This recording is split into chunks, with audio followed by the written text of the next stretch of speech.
আমরা ঈদের ছুটিতে এখানেই ঘুরতে আসি, ভালো লাগে। এখানে অনেক কিছু জানার আছে, ফ্যামিলি নিয়ে টাইম স্পেন্ড করার মতো অনেক সুন্দর একটা জায়গা। আমরা প্রতিবারই ঈদের ছুটিতে বা অন্য কোনো লোকেশনে বা অকেশন হোক, কিছু হোক, আমরা এখানে ঘুরতে আসি, ভালো লাগে। ঘুরতে আইছি ফ্যামিলি নিয়ে, অনেক মজা করতেছি, খুব ভালো লাগতেছে, মানে পরিবেশটা অনেক সুন্দর লাগতেছে। আমাদের পুরানো সোনারগাঁও যে জাদুঘর, সে খুব ভালো লাগতেছে। ফ্যামিলির সাথে আসছি, পরিবেশটা খুব সুন্দর।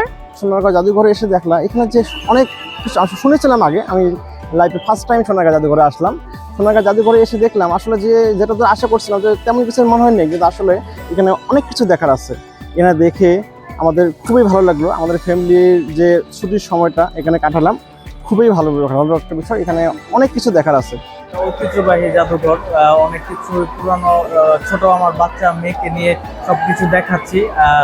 ভালোই লাগছে, কিন্তু গরমটা একটু বেশি, এছাড়া সবকিছু ঠিকঠাক। ঐতিহ্যবাহী সোনারগাঁও উপজেলার একটি ঐতিহ্যপূর্ণ একটি পর্যটন এরিয়া হচ্ছে আমাদের পানাম নগরী। এই জায়গাটাতে আমাদের প্রায় প্রতিদিনই আমাদের হাজার হাজার পর্যটক এখানে ঘুরতে আসে। তো যে জায়গাটাতে আমরা সবসময় কাজ করার চেষ্টা করছি উপজেলা প্রশাসন হিসেবে, যে তাদের নিরাপত্তা এবং তাদের যে পর্যটনের ক্ষেত্রে তাদের সুবিধা অসুবিধাগুলো আমরা বিভিন্ন সময় অ্যাড্রেস করার চেষ্টা করেছি সংশ্লিষ্ট কর্তৃপক্ষের সাথে সমন্বয় করে।